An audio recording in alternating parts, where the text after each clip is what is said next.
City of love, এই গল্পের শহরটা আমাদেরও হতে পারত।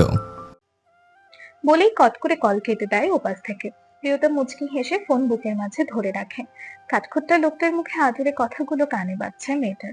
তৈমুরের গম্ভীর ব্যক্তিত্ব, তামাটে বর্ণের মুখাবয়ব, শান্ত চাহনি অষ্টাদশী মেয়েটার মনে ঝড় বয়ে আনে। ভালোবাসলে বুঝি এমনই হয়। লোকটার সকল কিছুই তাকে বারবার প্রেমে পড়তে বাধ্য করে। নিজেই নিজেকে ধাতস্থ করে সে। আর ভাবিস না প্রিয়তা, আর ভাবিস না। এই পাগলাটে অনুভূতি সঞ্চার করিস না আর। Breaking news. বিশিষ্ট শিল্পপতি সৈয়দ মোখলেস হোসেনের সব থেকে বড় পোশাক কারখানার গোডাউনে আগুন লেগেছে। ফায়ার সার্ভিসের 4টি ইউনিট আগুন নেভানোর কাজ করে চলেছে। গভীর রাতে আগুন লাগায় কোনো হতাহতের খবর এখনও পাওয়া যায়নি, তবে ক্ষয়ক্ষতির পরিমাণ ব্যাপক। জানা গিয়েছে মশার কয়েল থেকে আগুনের উৎপত্তি। আপডেট খবর পেতে চোখ রাখুন আমাদের চ্যানেলে। সকালের খবরে গড়গড় করে বলে যাচ্ছেন নিউজ প্রেজেন্টার। হেডলাইনটাও চলছে একই খবর। তোফাজ্জল এহসান ছেলের কাণ্ডে বিরক্ত। দিন দু এক পরেই পার্টি অফিস থেকে প্রতিনিধি মনোনয়ন করা হবে। এই সময় এই হটকারিতার কোনো মানে হয়? দরজায় কড়া নাড়ছে তৈমুর। ডেকেছিলে বাবা? এসব ছেলেমানুষের কোনো মানে হয় তমুর? মাস দুয়েকের ভেতরে নির্বাচন, এই সময় প্রতিপক্ষের গোডাউনে আগুন দেওয়ার কি বুদ্ধিমানের কাজ?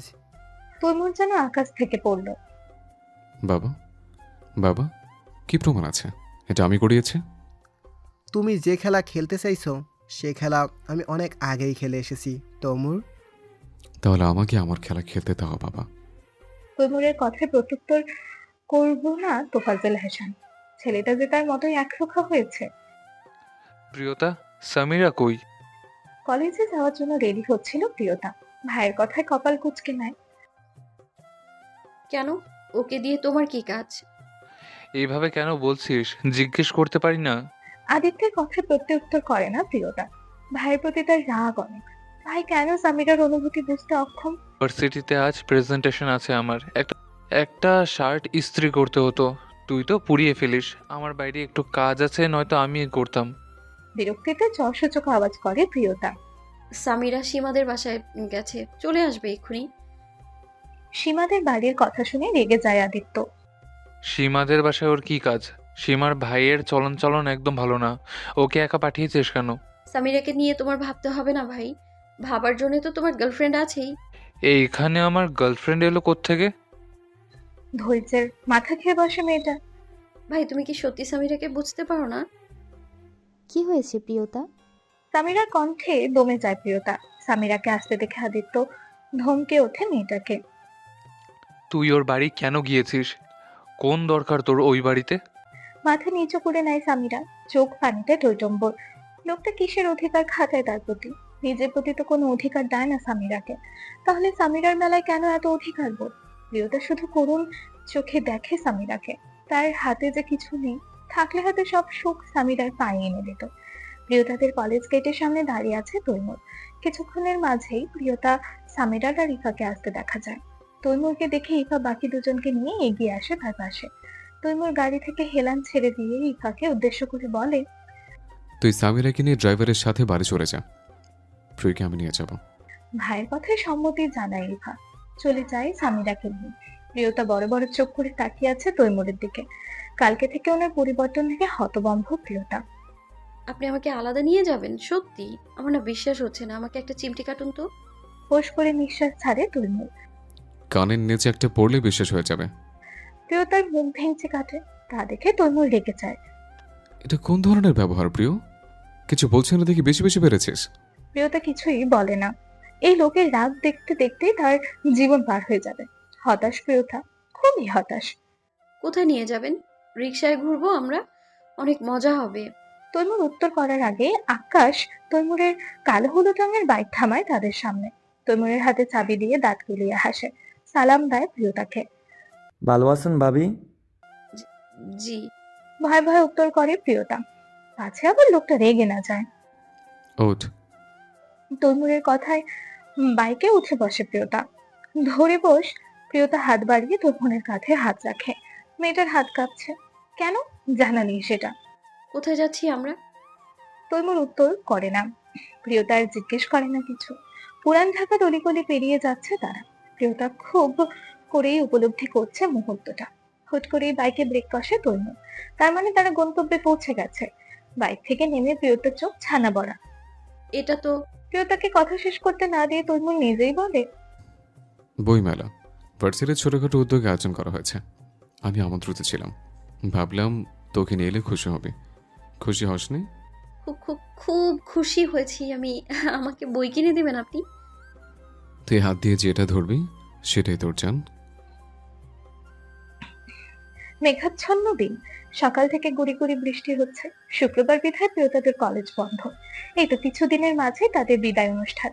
এতক্ষণ বান্ধবীদের সাথে প্ল্যান করছিল প্রিয়তা আর সামিরা।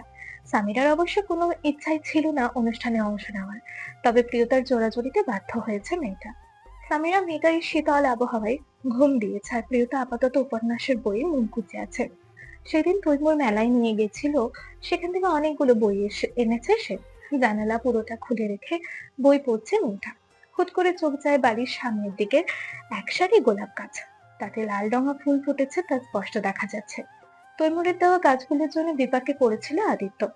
আশাফুদ্দিন জিজ্ঞেস করায় আফিয়া বেগম উপায় না পেয়ে আদিত্যর কথা বলেছিলেন। এই নিয়ে বেচারাটা অনেক ঝাড়ি খেয়েছে।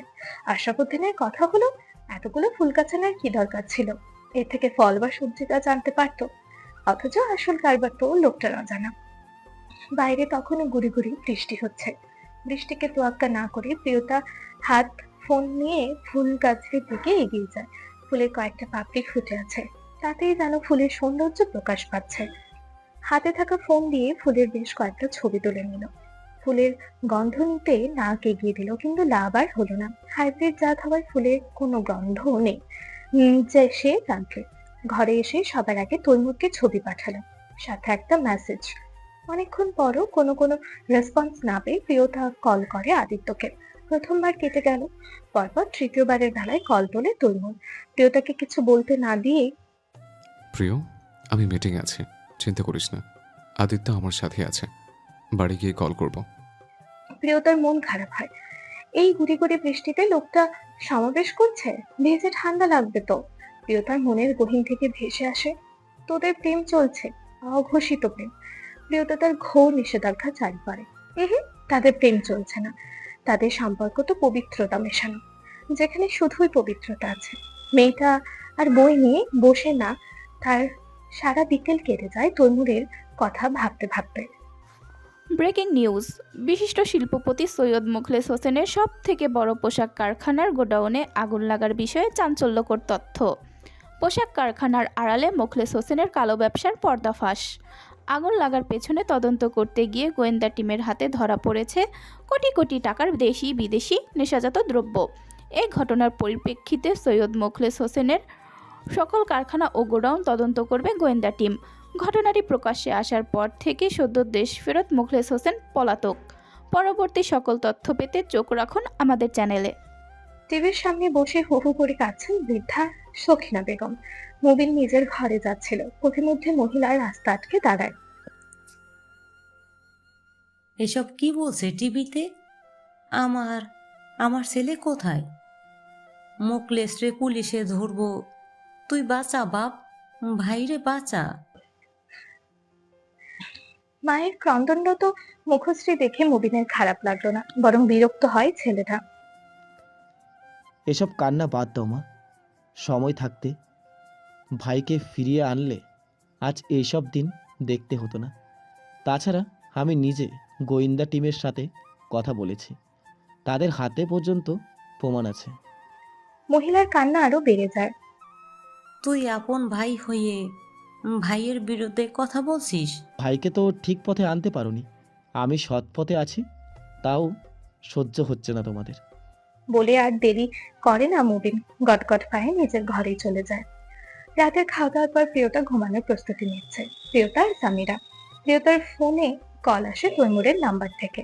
মেয়েটার বুকের ভেতর পিটপিট আওয়াজ করছে। সচরাচর তৈমুর নিজ থেকে প্রিয়তাকে কল করে না। তড়িঘড়ি করে ফোন তুলে মেয়েটা উপাস থেকে শোনা যায় চিরচেনা সেই গম্ভীর আওয়াজ, তবে আজকে কিছুটা ভিন্ন রকম।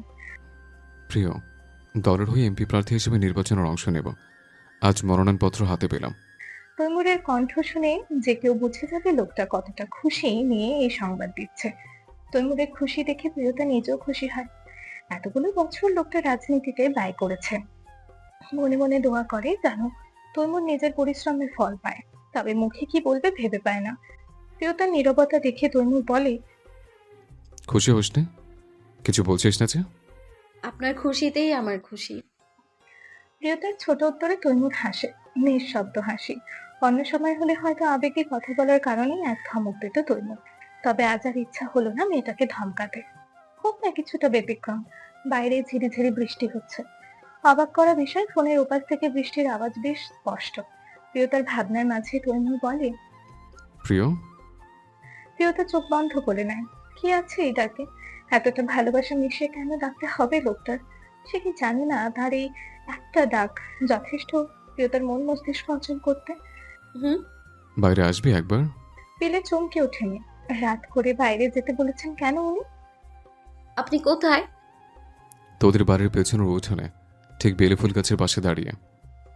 প্রিয়তার কিছু শোনে না। সামিরাকে বলে করে ছাতা নিয়ে দৌড়ে নিচে নেমে যায়। বাড়ির সদর দরজা খোলাই ছিল। তৈমুরই সে ব্যবস্থা করে রেখেছিল। তাড়াহুড়ো করতে গিয়ে মেয়েটা হাতে থাকা ছাতা না ফুটিয়ে নিজে ভিজে ভিজেই এগোচ্ছে। গিয়ে থামলো বেলি ফুল গাছের সামনে। পাশেই দাঁড়িয়ে আছে তৈমুর। তৈমুরকে দেখে হাতের ছাতা ফুটিয়ে এগিয়ে দেয় তৈমুরের ওপর। আপনি কি পাগল? এই বৃষ্টিতে এখানে দাঁড়িয়ে আছেন কেন? ঠান্ডা লেগে যাবে তো। মেয়েটার কণ্ঠে অধিকার বোধ।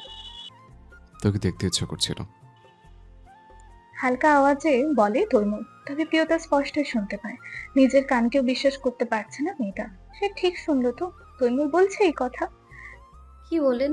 না শোনার ভাব করে মেয়েটা, দ্বিতীয়বারের মতো শোনার জন্য। সবার প্রথমে তোকে এই খবর দেবো বলে এত রাতে এখানে এসছে। মেয়েটার মন আকাশ পুলকিত হয়। লাজুক হাসে প্রিয়তা। হয়েছে, এবার ভেতরে যা। মাত্রই না এলাম। টুপ করে কথাটা বলে জিভে কামড় দেয় মেয়েটা। আজকাল তার মুখটা একটু বেশি চলে। তোর সাথে প্রেমালাপ করতে আসেনি প্রিয়, যা ভেতরে যা। মুহূর্তে লোকটার কথা সুর পাল্টে গেল। এই গম্ভীর মুখশ্রী। প্রিয়তা ভেবে পায় না লোকটার এত মুড সুইং হয় কেন। এক কথা বারবার বলতে পারবো না প্রিয়, ভেতরে যা। নিজের বিপদ ডেকে আনিস না। শেষ কথাটা বিড়বিড় করে বলে তৈমুর। তপ্ত শ্বাস ফেলে প্রিয়তা। হাঁটা ধরে অন্দরের দিকে। পথির মধ্যে ঘুরে পেছনে ফিরে বলে, বাড়িতে পৌঁছে কল করে জানাবেন, আমি অপেক্ষায় থাকবো। তৈমুর নিমেষেই চেয়ে থাকে প্রিয়তার যাওয়ার পানে। দু একবার পিছু ফিরে তাকাচ্ছে মেয়েটা। যতক্ষণ প্রিয়তাকে দেখা গেল তৈমুর সেখানেই ঠায় দাঁড়িয়ে রইল। মেয়েটাকে আজকাল চোখে হারায় সে। এরকম হলে কিভাবে চলবে? প্রিয়তার সামনে নিজেকে শক্ত রাখা দায় হয়ে যায়। ভেতরে প্রেমিক পুরুষ হানা দেয় মন মস্তিষ্কে। হালকা এক শ্বাস ফেলে তৈমুর। কবে যে মেয়েটাকে আষ্টে পৃষ্ঠে জড়িয়ে নিতে পারবে তার জীবনে? সকাল সকাল বাড়িতে বেশ তোড়জোড় চলছে। নুরি বেগম হাইসা বেগম রান্না জড়িয়ে দিয়েছেন। কাজের বুয়া নারিকেল কোড়াচ্ছেন। তাদের পাশে বসে আছে ইফা, রুহানি। মূলত নির্বাচনকে কেন্দ্র করে বাড়িতে তৈমুরের কিছু বন্ধু আসবে। বেশ কিছুদিন থাকবেও তারা। তাদের আপ্যায়নের জন্য পিঠাপুলির আয়োজন চলছে। তৈমুর চট্টগ্রাম বিশ্ববিদ্যালয়ে লেখাপড়া করেছে। সেখানের কিছু বন্ধুই আসবে তার বাড়িতে। হঠাৎ করে ঝুম বৃষ্টি শুরু হলো। রুহানির খুব ভিজতে ইচ্ছা করছে বৃষ্টিতে। উঠে দাঁড়িয়ে ইফার হাত ধরল। চল বৃষ্টিতে ভিজবো। রান্নাঘর থেকে নুরি বেগম চেঁচিয়ে ওঠেন, ভিজিস না রুহানি, অসুখ করবে কিন্তু। মনের সুখ নিয়ে বৃষ্টিতে ভিজলে অসুখ করে না মা। বোনের উচ্ছ্বাস দেখে ইফা না করে না, ভিজতে রাজি হয়ে যায়, রুহানির সাথে বেরিয়ে পড়ে। আগের কয়েকটি দিন রুহানি বেশ চুপচাপ থাকলেও কয়েকদিন যাবৎ মেয়েটা স্বাভাবিক হচ্ছে। এত ব্যস্ততার মাঝে তৈমুর ঠিক সময় বের করে রুহানি আর ইফার সাথে ছাদে আড্ডা দিতে বসে। আগে এমনটা ছিল না, তবে মূলত রুহানিকে মানসিক ট্রমা থেকে বের করে আনার জন্যই এত কিছু। বোন দুটো যে তার জীবনের একটি বড় অংশ জুড়ে। প্রথম কয়েকদিন গভীর রাতে যখন ভুল মানুষটার কথা মনে হয়ে হৃদয়ে রক্তক্ষরণ হতো, নিজের প্রতি ঘৃণা হতো রুহানির। সব জানার পরও কীভাবে ওই মানুষটার কথা ভাবে সে। আকাশের পানে মুখ রেখে চোখ বন্ধ করে মনের আনন্দে বৃষ্টির রিমঝিম শব্দ উপভোগ করছে রুহানি। সাথে ইফা নিজেও, যেন বৃষ্টির পানিতে রুহানির অবশিষ্ট সব আফসোস হাহাকার ধুয়ে মুছে একাকার হয়ে যাচ্ছে। দেয়াল ঘেঁষে টগর ফুল গাছ, সেখান থেকে একটি ফুল এনে ইফা রুহানির কানে গুজে দিল। দুই বোন কোনো বিষয় নিয়ে যেন গল্পে মেতেছে। তৈমুর গিয়েছিল বন্ধুদের এগিয়ে আনতে। প্রথম বাড়িতে আসছে তৈমুরের বন্ধুরা। এগিয়ে আনতে না গেলে পুরান ঢাকার অলিগলির মধ্যেই তাদের দিন কেটে যাবে। তৈমুরের সাথে বাড়ির ভেতর আসছে রবিন, অভ্র, নিশু। গেট দিয়ে প্রবেশের সাথে সাথে অভ্রের চোখ আটকে যায় বাগানের পাশে বৃষ্টিবিলাসে ব্যস্ত শ্যামবর্ণের মেয়ের দিকে। মেয়েটার হাসিতে যেন মুক্ত ঝরছে। পরনের কামিজ আষ্টে পৃষ্ঠে লেপ্টে আছে শরীরে। অভ্র চোখ নামিয়ে নেয়। রুহানি আর ইফা একপাশে থাকার দরুন এখনও তাদের খেয়াল করে, তাই মেয়েটা অপ্রস্তুত হওয়ার আগেই চোখ নামিয়ে নেয় অভ্র। আদিত্য আজ তার গার্লফ্রেন্ড পলির সাথে দেখা করতে যাবে। আপাতত দুটো শার্ট পাশাপাশি রেখে কোমরে হাত দিয়ে দাঁড়িয়ে আছে। ছেলেটা ঠাউর করতে পারছে না কোনটা রেখে কোনটা পড়বে।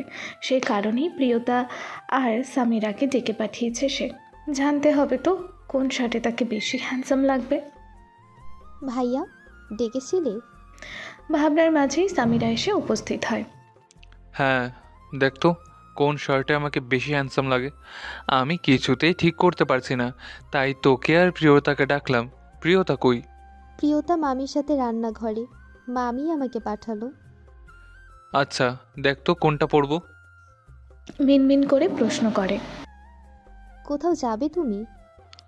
হ্যাঁ, পলির সাথে একটু বের হবো। পলি, হ্যাঁ, আদিত্যের গার্লফ্রেন্ডের নামই তো পলি। এক দীর্ঘশ্বাস ফেলে এগিয়ে যায় সামিরা। মনের কষ্ট লুকাইতে কি কখনো জানতে পারবে তার আদিত্য ভাই? খাটে দুটো শার্ট রাখা, একটা কালো রঙের আর একটা হালকা আকাশি রঙের। আদিত্যের ত্বক ফর্সা হয়, তাকে কালো রঙের শার্ট পরলে মারাত্মক লাগে সামিরার কাছে। তবে আজ কেন যেন মনটা হিংসুটে হয়ে উঠল। আদিত্য ভাই অন্য মেয়ের সামনে কেন এত হ্যান্ডসাম হয়ে যাবে? আকাশি রঙেরটা পরো ভাইয়া, যে তোমাকে ভালোবাসবে তার চোখে তোমাকে সকল পোশাকেই সুন্দর লাগবে। আর দেরি করে না মেয়েটা, বেরিয়ে যায় আদিত্যের ঘর থেকে।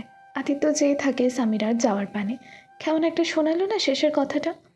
সোফায় বসে চা খাচ্ছে অভ্র। রবিন আর নিশুর সাথে তৈমুরও আছে।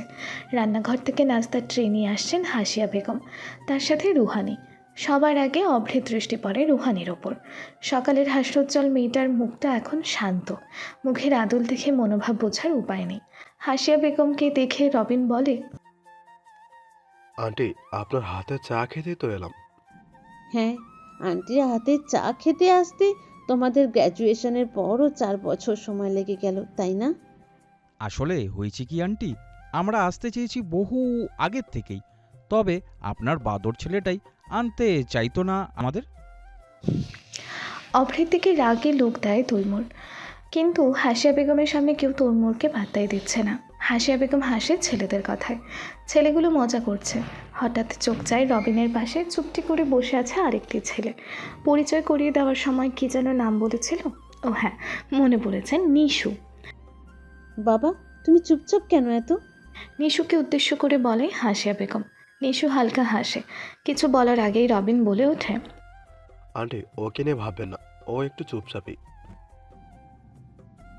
তোমাদের কারো কিছু লাগলে নির্দ্বিধায় জানাবে। আমি আছি, তোমাদের ছোট চাচি আছে, তৈমুরের 2 বোন আছে, তোমাদেরও বোনের মতোই। নিজেদের বাড়ি ভেবে থাকবে কেমন? বলতে বলতে হাসিয়া বেগম রান্নাঘরে চলে যান। রুহানি অনেক আগে খাবার টি টেবিলে রেখে চলে গেছে। হাসিয়া বেগম যেতেই অভ্র বলে, আর যাই হোক, বন্ধু বোন কখনো বোন হয় না। অভ্রর কথা শুনে তৈমুর তার মাথায় চাপড় মারে। এদের সবসময় ফাইজলামো। রাজধানীর নামকরা রেস্টুরেন্টে বসে আছে আদিত্য। খানিকটা সময় বাদে হাই হিলের খটখট শব্দ তুলে তার দিকে এগিয়ে এলো এক রমণী। আদিত্য চোখ তুলে তাকায়, পলি এগিয়ে আসছে। মেয়েটার পরনে ওয়েস্টার্ন ড্রেস, যা মোটেই পছন্দ হলো না আদিত্যের। সৌজন্য স্বরূপ হাসে ছেলেটা। পলি এসে আয়নায় একবার নিজের মেকআপ ঠিক আছে নাকি দেখে নিল। ওয়েটার ডেকে নিচ থেকেই বাহারি পদের খাবার অর্ডার দিল মেয়েটা। এরপর আদিত্যের দিকে খেয়াল করলো। আদিত্য সুদর্শন পুরুষ, এ নিয়ে কোনো ডাউট নেই। তবে পরনের শার্টটি পছন্দ হলো না মেয়েটার। মুখের উপরে বলেই ফেলল, এটা কি রঙের শার্ট পরেছো আদি? একদম ভালো লাগছে না। এরূপ কথায় অপমানিত বোধ করে আদিত্য। হঠাৎ মনে পড়ে যায় সামিরার সকালে বলা কথাটি। যে তোমাকে ভালোবাসবে তার চোখে তোমাকে সকল পোশাকেই সুন্দর লাগবে। তৈমুর, কই তোর সেই প্রিয়? সারাটা দিন গেল তার তো দেখা পেলাম না। ওর নাম প্রিয়তা, শুধু আমার প্রিয়। রিপিট, ও শুধু আমার প্রিয়। তৈমুর বেশ জোরেই বলে কথাটা। রবিন ভ্রু কুচকায়। হ্যাঁ ভাই, তোর প্রিয় তোরই। এত হাইপার হচ্ছিস কেন? তৈমুর রবিনের পিঠে চাপড় মারে। উফ ভাই, আবার কি করলাম? মারছিস কেন? তোর লোহার মতো হাত দিয়ে আমাকে মারলে আমি তো মরে যাব। তোর একটুও মায়া দয়া কাজ করে না আমার জন্য? হ্যাঁ, ফোঁস করে শ্বাস ফেলে তৈমুর। তোদের মেলোড্রামা কি জীবনে শেষ হবে না? তৈমুর, তোকে দেখে বোঝা যায় না তোর ভেতরে এমন প্রেমিক পুরুষ রয়েছে। অভ্রর কথায় না বোধক মাথা নাড়ে তৈমুর। হুম, আমি তো কোনো প্রেমিক পুরুষ নই। হয়েছে ভাই, তুই শুদ্ধ পুরুষ, এবার চুপ কর। তৈমুর, তোর কাছে ভালোবাসা কি? এই প্রথম বোধহয় মুখ খুলল নিশু। নিশু ছেলেটা তাদের ডিপার্টমেন্টের সব থেকে ব্রিলিয়ান্ট ছাত্র ছিল। প্রয়োজন ছাড়া তেমন একটা কারোর সাথে কথা বলতে দেখা যায় না তাকে। হঠাৎ নিশুর মুখে এমন একটা কথা শুনে ওরা সবাই কিছুটা বিচলিত হয়। অন্য কেউ জিজ্ঞেস করলে হয়তো তন্ময় কানেই নিত না, তবে নিশুর বিষয়টা আলাদা। ভাবনার পর মুহূর্তে হালকা হেসে তৈমুর বলে, ভালোবাসা? আমার কাছে ভালোবাসা এক রংধনু, যে অনুভূতির 7 রঙে ঝলমল করে। লাল বলে আবেগের কথা, কমলা ঝড়ে উষ্ণতার ছোঁয়া, হলুদ আনে আনন্দের আলো, সবুজ মেলে ধরে শান্তির ছায়া, নীল জাগায় বিশ্বাসের গভীরতা, যেমনই বা আকাশে আগলে রাখে স্নিগ্ধ ভালোবাসার স্মৃতি। আর বেগুনে রাখে ভালোবাসার রহস্যময় মোহ। তৈমুরের অনুভূতির বহিঃপ্রকাশ শুনে ফিচেল হাসে নিশু। তারপর বলে, প্রিয়তা সত্যি ভাগ্যবতী। তৈমুর শান্ত স্বরে বলা কথাগুলো হজম করতে পারে না রবিন আর অভ্রর। দুজনের মুখ দেখার মতো ছিল। এই কোন তৈমুরের সাথে পরিচিত হচ্ছে তারা? রবিন ফিসফিস করে অভ্রকে বলে, ভাই আমার একটু চিমটি দে তো। আমার না বিশ্বাসই হচ্ছে না, এটা কি বাস্তবের তৈমুর নাকি আমার স্বপ্ন? অভ্র বলে, ভাই আমারও বিশ্বাস হচ্ছে না রে। ওদের সব কথা তৈমুরের কানে গেছে। তৈমুর রবিনের দিকে ফিরে রবিন আর অভ্রর মাথা একসাথে বাড়ি লাগায়। ঘটনার আকস্মিকতায় ওরা বুঝে উঠতে পারেনি তৈমুর এমনটা করে বসবে। গেল রে গেল, দূরে যা শালা, মাথাটা ফেটে গেল। রবিন বলে, শালা, তোর কখনো মায়া দেওয়া হয় না আমাদের জন্য? মাথা চোট পেয়ে যদি আমি আমার সোনিয়াকে ভুলে যেতাম, কি হতো আমার? ভাবা যায়? তাদের কাণ্ডে তৈমুর হাসে, মুক্ত হাসি। তাতে নেই কোনো কপটতা। মুখের তামাটে আদলে হাসিখানা একদম খাঁটি, এতে কোনো ভেজাল নেই। বন্ধুদের সামনেই ছেলেটা প্রাণ খুলে হাসতে জানে, কারণ তার বন্ধু দুটো পুরো কমেডিয়ান। অন্ধকারাচ্ছন্ন ঘর। সন্ধ্যার পর আর ঘরে আলো জ্বালানো হয়নি, বলা চলে ইচ্ছে করেই জ্বালায়নি। আজকাল জীবনটা কেমন বিষাদময় হয়ে উঠেছে। বাড়িতে পুলিশের আনাগোনা প্রতিদিন। মুখলেশকে খুঁজতে আসে, তারা সাথে বাড়ির মানুষকে জিজ্ঞাসাবাদ তো আছে। আদতে মুখলেশ কোথায় গা ঢাকা দিয়েছে সে নিজেও জানে না। আজ বিকেলে মা তার সামনে কান্না জুড়ে দিয়েছিল। সে যে করেই হোক মুখলেশকে নির্দোষ প্রমাণ করতে বলেন তিনি। সেটা মুবিনের কখনোই করবে না মুবিন। অন্যায়ের সাথে আপোষ করা তো বাবা তাকে শেখায়নি। নির্বাচনের সময় ঘনিয়ে আসছে। সম্প্রতি সামনে আসা মুখলেসের অপকর্মের জন্য তাকে দল থেকেই বহিষ্কার করা হয়েছে। ভাইয়ের অপকর্মের জন্য নিজের কেরিয়ারও ঝুঁকিতে রয়েছে। মুবিন পেশায় আইনজীবী, অথচ তার আপন ভাই অপকর্মে জড়িত। তার ছেলের হাসি হাসে ছেলেটা। তার জীবন এত জটিল কেন? বাবাকে আজ মনে পড়ছে। খুব জীবন দশায় তিনি ছিলেন অত্যন্ত সৎ ব্যক্তি। মুখলেসের রাজনীতিতে কোনো মত ছিল না, চাইতেন না কখনো তার ছেলে এসব রাজনীতিতে জড়িয়ে যাক। মুখলেসের চাচা রাজনীতিতে ছিলেন, সে সুবাদে তিনি মুখলেসকে নিজের মতো করে গড়ে তোলেন। মুখলেস আর তার মা ক্ষমতার লোভে পড়ে যায়, গড়ে তোলে এই পাপের সাম্রাজ্য। এই যে ইট সিমেন্টারি বাড়িরও তো মুখলেসের পাপের টাকায় তৈরি। মুবিন থাকবে না এখানে, খুব শীঘ্রই চলে যাবে তার নিজস্ব নীড়ে। চোখের মানসপটে ভেসে ওঠে ছোট এক ভরা সংসার, লাল টুকটুকি একটা শাড়ি পরা মেয়ে। ধপ করে চোখ খুলে ফেলে মুবিন। মেয়েটাকে নিয়ে ভাবার অধিকার তো তার এখনো হয়নি। ফোন বের করে সময় দেখে নেয় একবার। কিছুক্ষণ পর এশার আজান দেবে। মুবিন বেরিয়ে যায় বারান্দা থেকে। এখন ছেলেটা মসজিদে যাবে, অশান্ত মনকে প্রশান্তিতে ভরিয়ে দেওয়ার জন্য আল্লাহর কাছে প্রার্থনা করবে। আমাদের সকল চাওয়া পাওয়া হওয়া উচিত আল্লাহর কাছে। নিজের চেষ্টাও চালিয়ে যাবে, যেভাবে ইফাকে নিজের করতে পারে সেই চেষ্টাই করবে সে। মোনাজাতে ইফাকে চাইবে, মোনাজাতে মিল থাকলে আল্লাহ তাদের নিরাশ করবে না কখনো। বিড়বিড় করে, আপনাকে পেতে যা করতে হয় আমি তাই করব ইফা, আপনি শুধু আমার হয়ে থাকবেন। সামনে বই নিয়ে বসেছিল ইফা। এশার আজান শোনা মাত্রই টেবিল থেকে উঠে গিয়ে অজু করে এলো। এরপর নামাজে দাঁড়িয়ে গেল। আল্লাহর কাছে মোনাজাতে চাইবে একজনকে। না, তাদের মধ্যে কোনো প্রেমের সম্পর্ক নেই, না হয়েছে কখনো প্রেমময় আলাপ। তবু দুজন মানুষের মনের আশা একটাই, তারা দুজনেই দুজনার মনের কথা জানে। চাওয়া পাওয়া তাদের ঘিরে। ভালোবাসা কি সুন্দর, তাই না? হারাম সম্পর্ককে না জড়িয়েও ভালোবাসা যায়। প্রেমময় আলাপ না করেও একে অপরের ব্যক্তিকে ভালোবাসা যায়। আল্লাহর কাছে চাওয়াই তাদের একমাত্র ভরসা, সাথে নিজেদের চেষ্টা। কলেজ ড্রেস পরে ফোন হাতে নিয়ে মনমরা হয়ে বসে আছে প্রিয়তা। তৈমুরকে 3 বার কল করেছে, লোকটা কল ধরছে না, উল্টো কেটে দিচ্ছে। প্রিয়তা আজ পণ করেছে তৈমুর কল না ধরলে সে যাবেই না কলেজে। প্রিয়, চলো না, আদিত্য ভাই অপেক্ষা করছে। যা তুই, আমি যাব না। সামিরার কিছু বলে না। প্রিয়তার এমনিতেই রাগ উঠে আছে, দেখা যাবে তৈমুরের রাগ তার উপরেই ঢেলে দিবে। মিনিট 5 পরে তৈমুর কল ব্যাক করে, সাথে সাথে কল কেটে কানে ধরে প্রিয়তা, তবে কিছু বলে না। প্রিয়, এত কল দিয়েছিস কেন? কিছু হয়েছে? ঠিক আছিস? বলছিস না কেন? তৈমুরের উতলা কণ্ঠ। প্রিয়তা হাসে নিঃশব্দে। কতগুলো কল দিয়েছি, এখন সময় পেলেন ব্যাক করার? মেয়েটার কণ্ঠে তীব্র অভিমান। তৈমুর যেন হাসলো খানিকটা। আমি সকাল থেকে সমাবেশে প্রিয়, মাত্র মিটিং শেষ করলাম। নির্বাচন সামনে ছিল, মিটিং নিয়ে একটু ব্যস্ত থাকাটা কি স্বাভাবিক না? প্রিয়তা চুপ করে যায়। ঠিকই তো, লোকটা কতটা ব্যস্ত সময় পার করছে। প্রিয়, তৈমুর ডাকে, অষ্টাদশীর মনের অন্তরালে ঝড় তুলে আনা ডাক। জি। এতবার কেন কল দিচ্ছিলিস? কোনো দরকার? না না, অন্য সময় বলবো, আপনি সাবধানে থাকবেন, রাখি। রাখতে বলিনি, বলেছি কেন কল দিয়েছিলে। এক কথা বারবার বলাটা আমার পছন্দ নয় প্রিয়। আবারও সেই গম্ভীর কণ্ঠ। প্রিয়তা সত্যি লোকটাকে বুঝে উঠতে পারে না। আপনার কাজ কখন শেষ হবে? এই তো দুপুর নাগাদ শেষ হয়ে যাবে, এরপর বিকেলে আবার বের হব। প্রিয়তা খুশি হয়ে যায়। আমার কলেজ ছুটির পর আপনি কলেজে আসবেন প্লিজ, কাশফুল দেখতে যেতে চাই আমি। তৈমুর ঘড়িতে সময় দেখে নেয়, হাতে অনেকটা কাজ বাকি। আবার প্রিয়তার আবদার সে কখনো ফেলতে পারে না, আজও তার ব্যতিক্রম হলো না। চেষ্টা করব।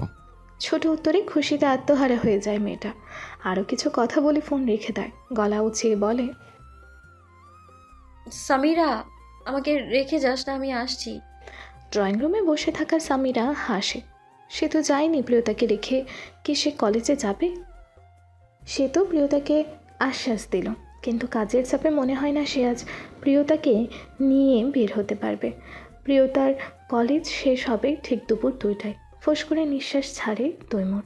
এখন তাকে প্রচারের কাজে বের হতে হবে, কিন্তু প্রিয় যখন তার কাছে আবদার করেছে, সে যে করেই হোক তা পূরণ তো করবেই। হ্যাঁ ভাই ডাকছেন আমাগো? তোদের এক কাজ করতে হবে। ভাই তাইলে আমরা আপনার নগে মিছিলে যাব না? না, তার থেকে গুরুত্বপূর্ণ কাজে পাঠাবো তোদের। কোথায় ভাই? কাশবনে। শাহেদার আকাশ মুখ চাওয়াচাওয়ি করে। তৈমুর ভাইয়ের মাথায় কী চলছে সেই ভালো জানে। কলেজ সব ক্লাস শেষ করে প্রিয়তা কলেজ গেটে দাঁড়িয়ে আছে, সাথে আছে সামিরা আর রিফা। প্রিয়তা, চল আমার সাথে, বিকেলে তো বড় মার সাথে যাবি, তার থেকে এখন আমার সাথেই চল। ইফু, তোর ভাই আসবে আমায় নিতে। ওহো, তাই তো, আমার ভাবি ব্লাশিং ব্লাশিং। প্রিয়তা ঠোঁট টিপে হাসে। সামিরাকে নিতে আদিত্য আসবে, তাই ইফা গাড়িতে উঠে যায়। গাড়ি চলছে নিজ গন্তব্যে। জানালার বাইরে দৃষ্টি ফেলতেই চোখে পড়ল তার সুদর্শন পুরুষের পানে। কতদিন পর দেখলো মুখখানা। দেখা মাত্রই ইফা বলে ওঠে, গাড়ি থামান চাচা, একটু গাড়ি থামান। তৎক্ষণাৎ গাড়ি থামায় ড্রাইভার। কোনো দরকার আম্মা? কি বলবে এখন? জানালার বাইরে তাকিয়ে দেখলো পাশে একটা ফুলের দোকান। হ্যাঁ চাচা, একটা ফুল কেনার ছিল। আমাকে বলে দিন আম্মা, আমি এনে দেই। চাচা প্লিজ, এই যাবো আর আসবো। বলে ব্যাগ থেকে ছোট চিরকুট আর একটা চকলেট হাতের মুঠোয় নিয়ে বেরিয়ে পড়ে। ইফা মুবিনের দিকেই তাকিয়েছিল, ফলে দুজনার চোখাচোখি হয়ে যায়। মুবিন দৃষ্টি নামিয়ে নেয়। ইফা মুবিনের পাশ কাটিয়ে যাওয়ার সময় চিরকুট সাথে চকলেট নিচে ফেলে এগিয়ে যায় ফুলের দোকানের দিকে। কিছু সময় ফুল নাড়াচাড়া করে গাড়িতে এসে বসে। ফুল নিলেন না আম্মা? ফুলের কালার পছন্দ হলো না চাচা। আমি যে গাড়ি থেকে নেমেছি, আপনি প্লিজ ভাইকে বলবেন না। ঠিক আছে আম্মা। মুবিন হাঁটু কেড়ে বসে চিরকুট আর চকলেট তুলে নিল। চিরকুটে লেখা ছিল গুটি কয়েক শব্দ। আপনার জন্য অপেক্ষা মঞ্জুর উকিল সাহেব, আপনি তবুও হাল ছেড়ে দিয়ে না। চিরকুটে চোখ বুলিয়ে যত্ন সহকারে বুক পকেটে রেখে দেয়। বিড়বিড় করে বলে, আপনাকে নিজের করে পাওয়ার জন্য যা করতে হয় সব করব আমি। হাল ছেড়ে দেওয়ার প্রশ্নই আসে না। জানালার গ্লাস নামিয়ে মাথায় লেদায় সম্পূর্ণ দৃশ্যে অবলোকন করলো ইফা। ঠোঁটের কোণে মুচকি হাসি। যতদূর পর্যন্ত উকিল সাহেবকে দেখা গেল, ইফার নজর তার দিকেই নিবদ্ধ ছিল। তখন সময়টা ছিল পৌষ মাসের হাড় কাঁপানো শীত। পুরো সকাল কুয়াশায় মুড়িয়ে থাকতো। এমনি কুয়াশা মোড়ানো এক সকালে মুবিন প্রথম দেখেছিল ইফাকে। সদ্য কলেজে ওঠা কিশোরী মেয়ে, সাদা রঙের হিজাবে নিজেকে আবৃত করে প্রাইভেট পড়তে যাচ্ছিল বান্ধবীদের সাথে। মুবিন তখনও জানতো না ইফাকে বা তার পরিবার বৃত্তান্ত কিছুই জানতো না। ওই দিন ইফাকে দেখার পর থেকে সারাক্ষণ মেয়েটার চিন্তা মাথায় ঘুরপাক খেত। নিজের প্রতি নিজে বিরক্ত হচ্ছিল মুবিন। সে 27 বছরের দামড়া ছেলে হয়ে কীভাবে সপ্তদোষী মেয়েটার প্রতি মন খুইয়ে বসল। নিজেকে দমিয়ে রাখার চেষ্টায় অক্ষম তখন মুবিন। ছুটে যায় ইফার কলেজের সামনে। কলেজ ছুটির সময় সব মেয়েদের সাথে ইফাও বেরিয়ে আসে। সাহস জুগিয়ে পিছু ডাকে। শুনছেন? প্রথম ডাকে ইফা বোঝে না যে তাকে ডেকেছে কেউ। পরবর্তী ডাকে পিছু ফিরে মুবিনকে দেখে বেশ অবাকই হয় মেয়েটা। উকিল সাহেব তাকে ডাকছে, কিন্তু কেন? ইফা পেছন ফিরতে মুবিন নিজ মনে বলতে শুরু করে, আপনাকে আমার পছন্দ, বিয়ে করতে চাই আমি আপনাকে। আপনার নামটা কি জানা যাবে? এক স্বরে কথাগুলো বলে থামে মুবিন। তার বুকের মাঝে যেন হাতুড়ে পেটাচ্ছিল কেউ। ইফা কিং কর্তব্য বিমূঢ়। তাকে বিয়ের প্রস্তাব দিচ্ছে উকিল সাহেব। এটা কি সত্যি, নাকি সে আবার স্বপ্ন দেখছে? শুনছেন? ধ্যান ভাঙে মেয়েটা। নিজেকে ধাতস্থ করে কিছু বলতে যাবে তার আগে পেছন থেকে গাড়ির হর্নের আওয়াজ শোনা যায়। পেছনে ফিরে দেখতে পেল তাকে নিতে গাড়ি এসে গেছে। এখন যেতে হবে। রাস্তায় যেতে গিয়ে আটকে গেল পা জোড়া। মানসপটে ভেসে উঠল মুবিনের মুখাবয়ব। পেছনে ফিরে চোখে চোখ পড়ে তার সাথে চাতক পাখির মতন দৃষ্টি লোকটার। ইফা মিষ্টি করে হাসে। আমার নাম ইফা, ইফাইয়া এহসান ইফা। সেই দিনই প্রথম আর সেদিনই শেষ কথা হয়েছিল মুবিন আর ইফার মাঝে। দুর্ভাগ্যবশত সেদিন ইফাকে নিতে ড্রাইভার নয় তৈমুর এসেছিল। নিজের প্রতিদ্বন্দ্বীর ভাইয়ের সাথে নিজের বোনকে কথা বলতে দেখে শরীরের রক্ত টকবক করে ওঠে। চতুর মস্তিষ্ক ভেবে নেয় অনেক দূর। তৈমুর ভেবেছিল মুখলেশ নিজের ভাইকে দিয়ে হয়তো নোংরা খেলা খেলতে চাইছে। তবে খোঁজ নেওয়ার পর জানা যায় মুখলেশ আর তার ভাই মুবিন দুজনেই দুই মেরুর লোক। শুধু রক্তের সম্পর্কের ভাই তারা। আচার আচরণে তাদের আকাশ পাতাল তফাৎ। সেই ঘটনার ঠিক 2 দিন পর মুবিন নিজে ইফার জন্য বিয়ের প্রস্তাব নিয়ে আসে তোফাজ্জল আহসানের কাছে। তোফাজ্জল আহসান ধূর্ত মাথার মানুষ। সে মুখের ওপর না করেনি মুবিনকে, তবে শর্ত বলেছিলেন মুবিন যেন তার অভিভাবক নিয়ে আসে। মুবিন সেদিন অসহায় হয়ে শুধু তাকিয়েছিল পর্দার পেছনে দাঁড়িয়ে থাকা ইফার দিকে। তোফাজ্জল আহসানের জায়গায় অন্য যে কোনো বাবা একই কাজ করত, তবে মুবিনের পক্ষে তো তা সম্ভব নয়। মুবিনের বাবা বেঁচে নেই। অভিভাবক বলতে মা আর বড় ভাই, তারা তো এই বাড়িতে তার সম্বন্ধ নিয়ে আসবে না কখনো। মুবিন তা ভালো করেই জানে। নিজেদের যথাসাধ্য চেষ্টা করার পাশাপাশি তারা দুজনেই ভাগ্যের ওপর ছেড়ে দিয়েছে। আল্লাহ যা ভালো মনে করবেন সেটাই হবে। রিকশায় উঠে বস তোরা, আমি পেছনে পেছনে বাইক নিয়ে আসছি। না ভাইয়া, তুমি সামিরাকে নিয়ে বাইকে চলে যাও। কেন তুই? তৈমুর ভাই আসবেন বলেছেন। আদিত্য ফোঁস করে একটা শ্বাস ফেলে। তৈমুর ভাই সকাল থেকে মিছিল মিটিং নিয়ে ব্যস্ত আছে প্রিয়তা। ভাই আসতে পারবে না বলেই তো আমাকে পাঠালো। অষ্টাদশী মেয়েটার মন আকাশে মেঘ জমে। লোকটা তাকে বলেছিল আসবে, মস্তিষ্ক জানান দেয় আসবে বলেনি, বলেছিল চেষ্টা করবে। হালকা পায়ে হেঁটে রিকশায় উঠে বসে প্রিয়তা। সেদিন সে বান্ধবীদের সাথে কাশফুল দেখতে যাওয়ার জন্য বেরিয়েছিল। পথিমধ্যে তৈমুর যেতে দিল না। বলল আমি নিয়ে যাব একদিন সময় করে। কাশফুলের সময় শেষ হয়ে আসছে, তাই তো আজ যেতে চাইলো। নিজেকে নিজেই সান্ত্বনা দেয় সে। থাক, লোকটা নির্বাচন নিয়ে অনেক ব্যস্ত সময় পার করছে। মনের আশা ভঙ্গ হওয়ায় সারাটা রাস্তা মেয়েটা চুপচাপ ছিল। সামিরা কিছুই বলে না। কাশফুলে যাওয়া নিয়ে প্রিয়তা আজ সারাটা ক্লাস বকবক করেছে, এখন যেতে পারছে না। খারাপ লাগাটা তো স্বাভাবিক।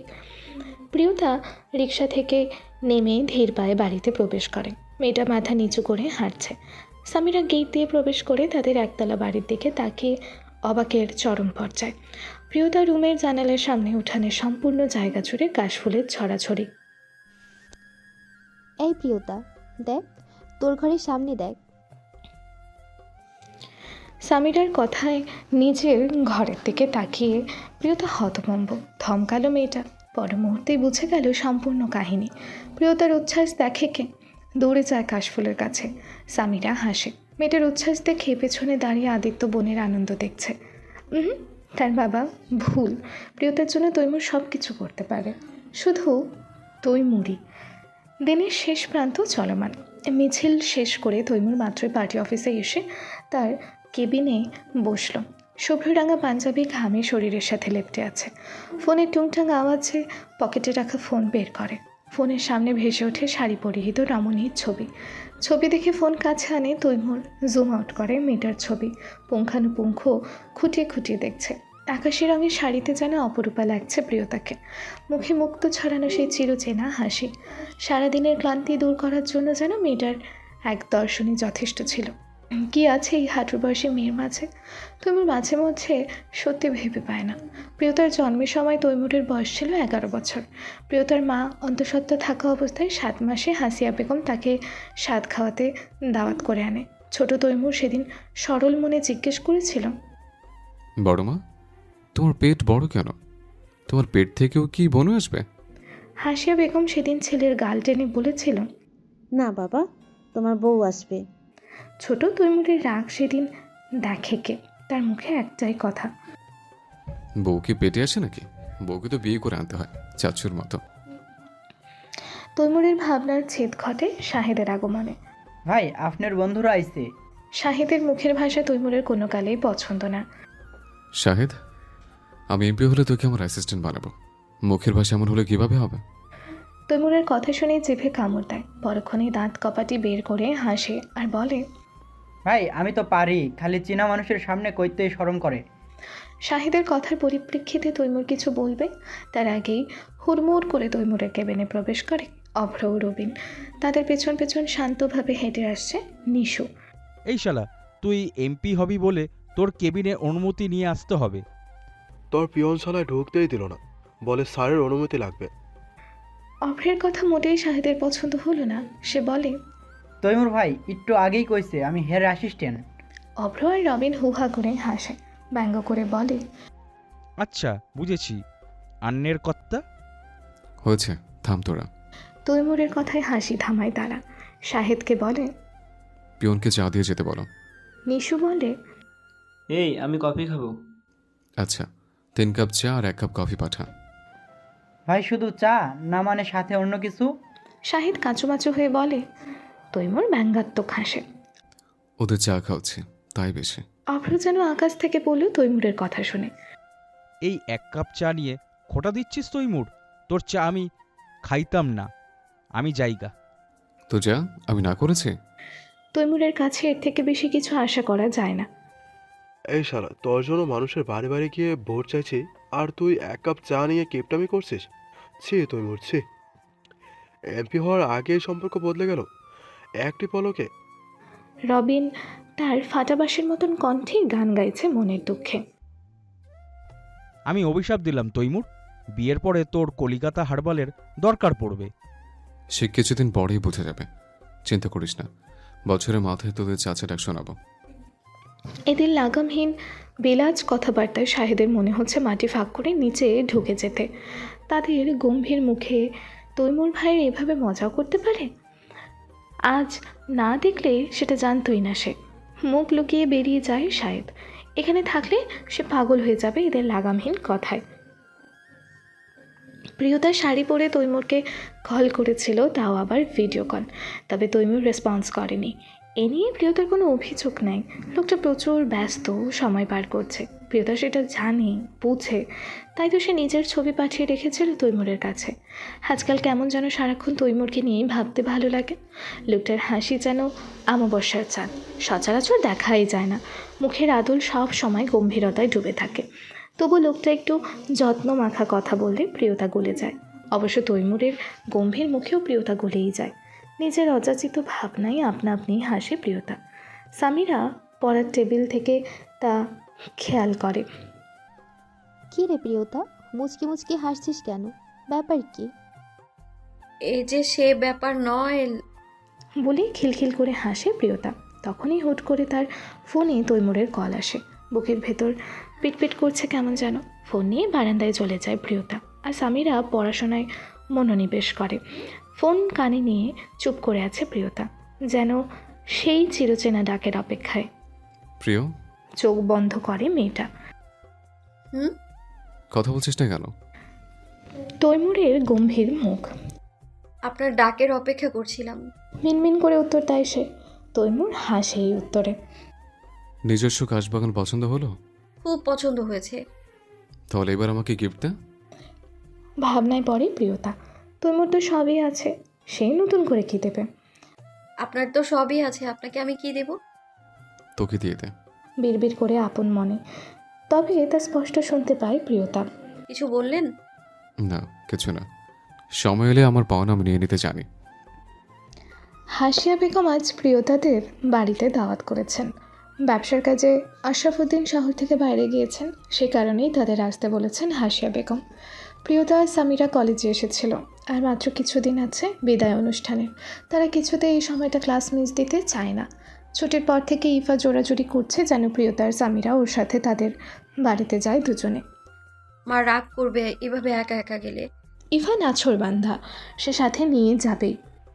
বড় মা কিচ্ছু বলবে না, তুই শুধু শুধু এমন করছিস। আর তাছাড়া একা কোথায়, সামিরা আছে তো। দেখ ইফু, কলেজ ড্রেস পরে কিভাবে যাব? হ্যাঁ, আমার তো জামা কাপড় নেই বাড়িতে, যে তুই আমার জামা কাপড় পরতে পারবি না। বলেই গাল ফোলালো ইফা। সে প্ল্যান করেছে আজ তিনজনে একসাথে বাড়ি যাবে। যাওয়ার পথে আইসক্রিম পার্লারে যাবে। তখনই আসতে দেখা যায় আদিত্যকে। সামিরা প্রিয়তার দিকে একবার তাকিয়ে আদিত্যকে বলে, আদিত্য ভাই, ইফা জোর করেছে ওর সাথে আমাদের যেতে বলেছে। প্রিয়তা না করায় মুখ ফুলিয়েছে দেখো। আদিত্য বোনের দিকে তাকায়। প্রিয়তা, না করছিস কেন? সে তো আমরা যাবই, তোরা বরং আগেই চলে যা। আদিত্যের কথা শুনে কাউকে কিছু না বলে ইফা গাড়িতে উঠে বসে। তবে গাড়ি চলে না, স্থির থাকে। প্রিয়তা মুচকি হেসে সামিরাকে গাড়িতে উঠে বসতে বলে। আদিত্য বোনকে দায়িত্ববান ভাইয়ের মতো বলে, বাড়িতে তৈমুর ভাইয়ের বন্ধুরা আছে প্রিয়তা, ঢং ঢং করে ঘুরে বেড়াবি না। ইফা রোহানির সাথেই থাকবি, আর সামিরাকে দেখে রাখিস। প্রিয়তা মাথা এলিয়ে স্বীকারোক্তি দেয়, সে কথা মেনে চলবে। কিন্তু শেষের কথা শুনে ভাইয়ের প্রতি রাগ হয়। স্পষ্ট অধিকার বোধ নিয়ে কথা বলছে সে। তবে মেয়েটা কেন সব কিছু থেকে বঞ্চিত? রুহানি বাগানের দিকে যাচ্ছিল, বাইরের বারান্দা দিয়ে। মা তাকে লেবু আনতে পাঠিয়েছে। বারান্দার মোড় ঘুরতেই কারোর সাথে ধাক্কা খেল মেয়েটা। চোখ মুখ খিঁচিয়ে নেয় সে। দেখে চলতে পারেন না? ওহো মিস্টার, আমি দেখে হাঁটছিলাম, আপনি ফোনে চোখ রেখে হাঁটছিলেন। দৃষ্টি তুলে অভ্র দেখতে পায় রুহানিকে। আফসোস হয় নিজের প্রতি। রুহানির সাথে তার প্রথম কথোপকথন এমন বিচ্ছিরিভাবে না হলেও পারত। বোকার মতন হেসে প্রত্যুত্তর করে, অফিসের কল ছিল, খেয়াল করিনি। আচ্ছা ঠিক আছে, এবার রাস্তা ছাড়ুন। দোনামোনা করে ছেলেটা। তার যে লোভ লাগছে আরও কিছুক্ষণ কথা বলার জন্য। কোথায় যাচ্ছেন? আপনাদের বাড়ির বাগানটা আমাকে একটু ঘুরিয়ে দেখান। যাই হোক, তাদের বাড়ির মেহমান অভ্র, এভাবে মুখের উপর না করে দেওয়া শোভা পায় না। অগত্যা ইচ্ছার বিরুদ্ধে তাকে রাজি হতে হয়। আচ্ছা আসুন আমার সাথে। রুহানির সম্মতি পেয়ে অভ্র যেন আকাশের চাঁদ পেয়ে যায়। কথা কিভাবে শুরু করবে বুঝতে না পেরে টুকটাক অনেক গাছের নাম জিজ্ঞেস করছে অভ্র। রুহানি জবাব দিচ্ছে সবগুলোর। রুহানি খেয়াল করে অভ্র তাকে আপনি করে বলছে। মেয়েটার পছন্দ হয় না। সে আপনি কেন বলবে? ওনার থেকে তো অনেক ছোট রুহানি। আপনি করে বলবেন না প্লিজ, আমি আপনার থেকে ছোট। রুহানি এই প্রথম বোধহয় নিজ মন থেকে কিছু বলল। এতক্ষণ শুধু তার প্রশ্নের উত্তর করছিল। রুহানির কথায় একগাল হাসে অভ্র। ছোটদের কি আপনি করেই বলা যায় না? আমার কাছে আপনি করে বলাটা এক প্রকার সম্মানের বহিঃপ্রকাশ। ধরে নিন আপনাকে সম্মান করি বলেই আপনি করেই বলছি। রুহানির বেশ ভালো লাগে লোকটার কথা বলার ধরন। ভদ্র ছেলের মতো এগিয়ে যায় রুহানির পেছন পেছন। গলা পরিষ্কার করে অভ্র জিজ্ঞেস করে, আপনার নামটা যেন কি? রুকায়াতুল রুহানি। বাহ, সুন্দর নাম তো। এর আগে কখনো শুনিনি আমি। ধন্যবাদ ভাইয়া। ছেলেটার মুখ পাংশুটে হয়ে যায়। ভাইয়া? তাকে কেন ভাইয়া বলবে রুহানি? ভাইয়া বলছেন কেন? এ মা, ভাইয়ের বন্ধুকে ভাই বলবো না? ভাইয়ের সব বন্ধুই ভাই হয় না মেয়ে। কথাটায় কিছু একটা ছিল যেন। রুহানি পেছনে ফিরে এক পলক তাকায় অভ্রের দিকে। অভ্রও তার দিকেই তাকিয়েছিল। চোখাচোখি হয়ে যায়। মুহূর্তেই মেয়েটা চোখ নামিয়ে নেয়। অভ্র চোখের দিকে বেশিক্ষণ তাকাতে পারল না মেয়েটি। ওই চোখ দুটো যেন সমুদ্রের সকল গভীরতা নিজের মাঝে নিয়ে নিয়েছে। চাচা, সামনে আইসক্রিম পার্লারে একটু থামাবেন? ড্রাইভার চাচার ঘাম ছুটে যায়। তাকে বাড়ি থেকে স্ট্রিক্টলি বারণ করে দেওয়া হয় প্রতিদিন কলেজ থেকে বাড়ি ব্যতীত অন্য কোথাও গাড়ি না থামাতে। কিন্তু মেয়েটা আবদার করলে ফেলতে পারে না সে। ইফার কথা মতোই আইসক্রিম পার্লারের সামনে গাড়ি দাঁড় করায়। তিনজন নেমে যায়। ইফা ঘুরে এসে ড্রাইভার চাচার পাশে যায়।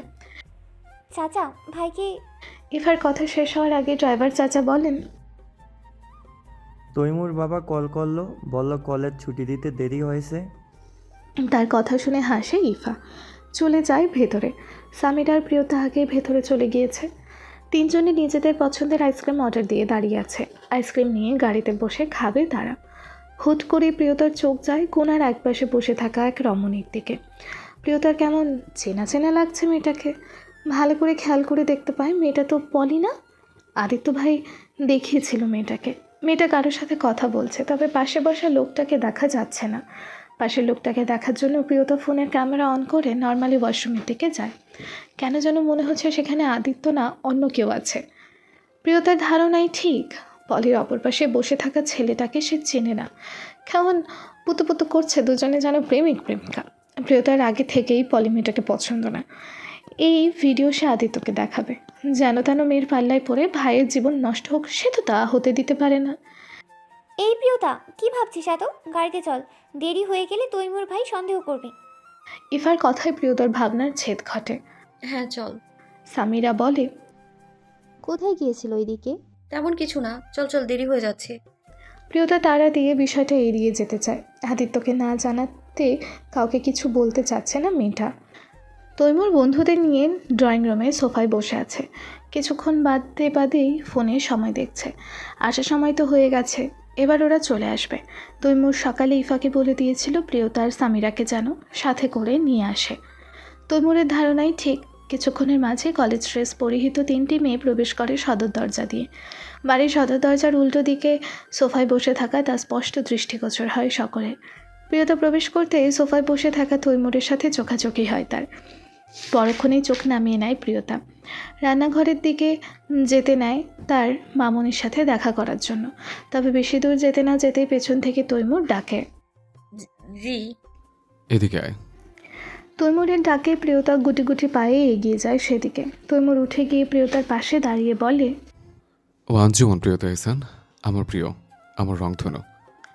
ঘোরানো পেঁচানো কোনো কথা নয়, স্পষ্ট একটা লাইন। প্রিয়তা পিটপিট করে তাকায় তৈমুরের দিকে। এত সুন্দরভাবে তাকে পরিচয় করিয়ে দিল। সে কি স্বপ্ন দেখছে? মনে তো হয় তাই। প্রিয়তার মতো তৈমুরের বন্ধুরাও অবাকের চরম পর্যায়ে। তারা সব সময় রাগি জেদি একরোখা তৈমুরকে দেখে অভ্যস্ত। আজকাল এই প্রেমিক তৈমুরকে ঠিক হজম করতে পারছে না তারা। সুস্বাগতম ভাবি, সুস্বাগতম। অবশেষে আপনার সাথে পরিচয়ে হতে পারলাম। তখনই ইফা পানির গ্লাস নিতে ড্রয়িং রুমে এসেছিল। অভ্রর বলা বাক্যটি কর্ণগোচর হওয়ার সাথে সাথে ঘোর বিরোধিতা করে মেয়েটি।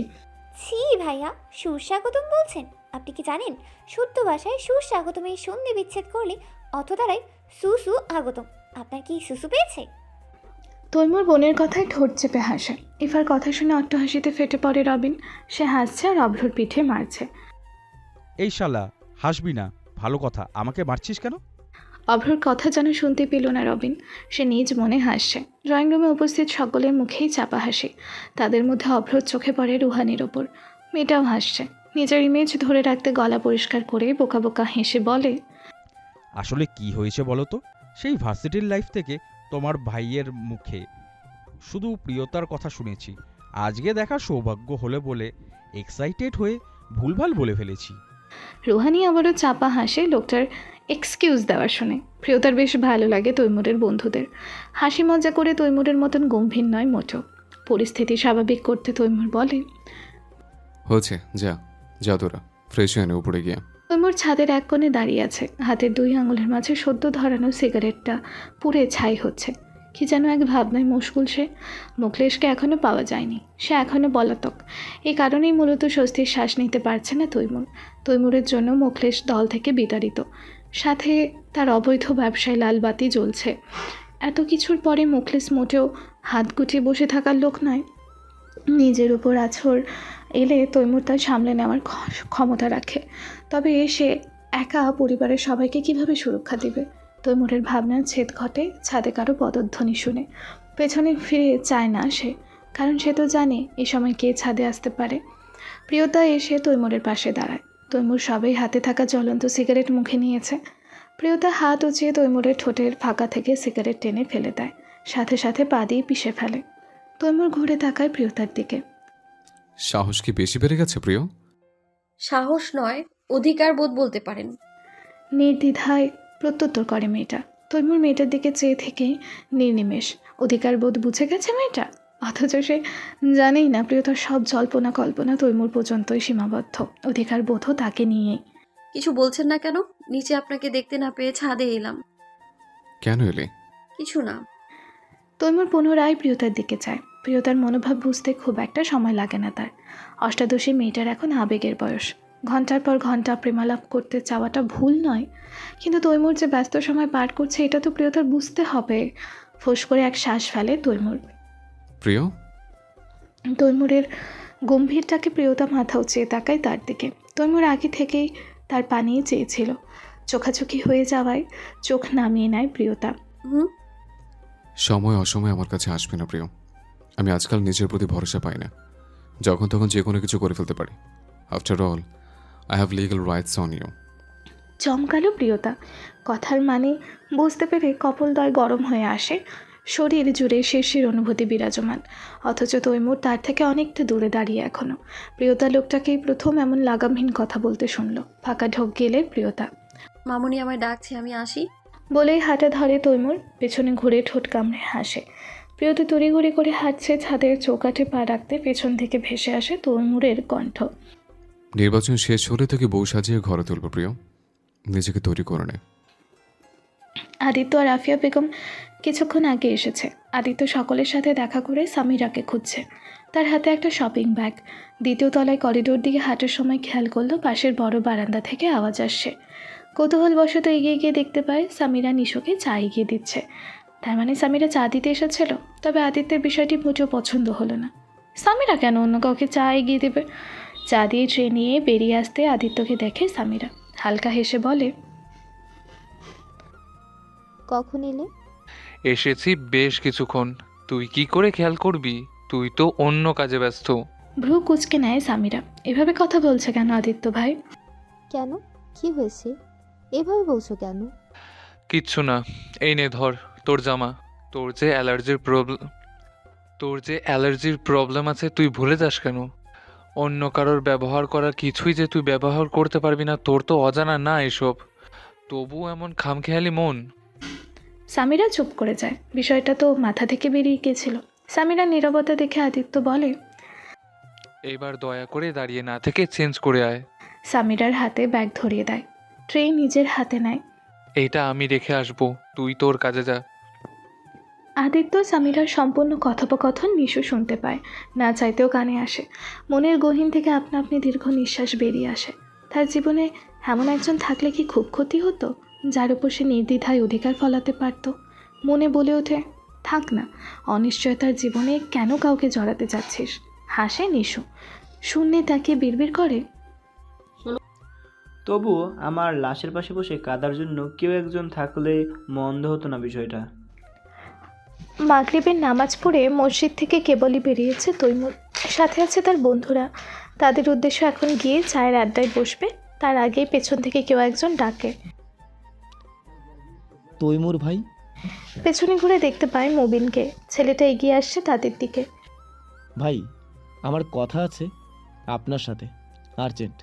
ভ্রু জোড়া কুচকে নেয় তৈমুর। বলো। মুবিন এক নজর পেছনে অভ্রদের দেখে নেয়, তারপর বলে, এই সাইডে আসুন। তৈমুর ভাবে মুবিন যখন কিছু বলতে চাচ্ছে গুরুত্বপূর্ণ কিছুই হবে হয়তো। পেছনে ফিরে অভ্রদের বলে, তোরা গিয়ে মোড়ের চায়ের দোকানে গিয়ে বস। নিশু বলে, কিছু হয়েছে তৈমুর? আমরা বরং এখানেই পাশে থাকি। অভ্র আর রবিন সায় জানায় নিশুর কথায়। তৈমুর হাসে। বন্ধুদের মধ্যে সবার থেকে নিশু তাকে নিয়ে চিন্তা বেশি করে। তেমন কিছু না নিশু, আমরা পরিচিত। তোরা যা, মোড়ের দোকানে শাহিদ আছে। তৈমুরের কথায় রবিন অভ্র হাঁটা ধরে, কিন্তু নিশুর মন মানছে না কেন জানি। শুনেছি এই মুবিন ছেলেটা তৈমুরের প্রতিপক্ষের ভাই, তবু নিশু বাকিদের পেছনে হাঁটা ধরে। তৈমুর নিজেকে প্রোটেক্ট করতে জানে। তৈমুর ভাই, আপনাদের বাড়ির সিকিউরিটি বাড়ান। আমাকে সতর্ক করতে আসার কারণ? ধরে নিন আপনার শুভাকাঙ্ক্ষী হিসেবে। মুবিনের কথায় তৈমুর ভ্রু কুচকে নেয়। কিছু জেনেছে বলে হয়তো মুবিন এমনভাবে বলছে। কি হচ্ছে ঠিকভাবে বলো। আজকে সকালে বড় ভাইয়ের কিছু ছেলেপুলে মার সাথে দেখা করতে এসেছিল। যাওয়ার সময় নাকি মোটা অঙ্কের টাকাও নিয়ে গেছে। আমি বাড়ি ছিলাম না, পরবর্তীতে বুয়া আমাকে জানালো। তুমি কি বলতে চাইছো? মোগলের শহরেই আছে? হ্যাঁ, গা ঢাকা দিয়ে আছে। তবে আমি সেটা বলতে আসিনি। তবে আমি নিশ্চিন্ত বড় ভাই এবার আপনাকে পাল্টা আক্রমণ করবে, আর তাকে দল থেকে বিতাড়িত করা হয়েছে। এখন তার কোনো পিছুটান নেই। আশা করি আপনি বুঝতে পারছেন। চিন্তা করো না, আমার কিছু করতে পারবে না তোমার ভাই। ভাই, আপনি বুঝতে পারছেন না। আর তাছাড়া এমপি পদ প্রার্থীর বডিগার্ড থাকাটা স্বাভাবিক বিষয়। নিজেকে রক্ষার জন্য আমি নিজেই যথেষ্ট। বডিগার্ড নিয়ে ঘুরে বেড়ানোর দরকার আমার নেই। আপনার দরকার নেই, তবে আপনার পরিবারের দরকার হতে পারে। এবার থমকে যায় তৈমুর। পরিবার? হ্যাঁ, মুবিন তো ঠিকই বলছে। তৈমুরের একমাত্র দুর্বলতা তার পরিবার। তৈমুরকে চুপ থাকতে দেখে মুবিন আরও বলে, বড় ভাইয়ের ব্যক্তিক রূপের সাথে আপনি পরিচিত, কিন্তু তার ভিতরের রূপ আরও জঘন্য। উনি কতটা নিকুট হতে পারে আপনার ধারণার বাইরে। আপনাদের বাড়ির সিকিউরিটি বাড়ান।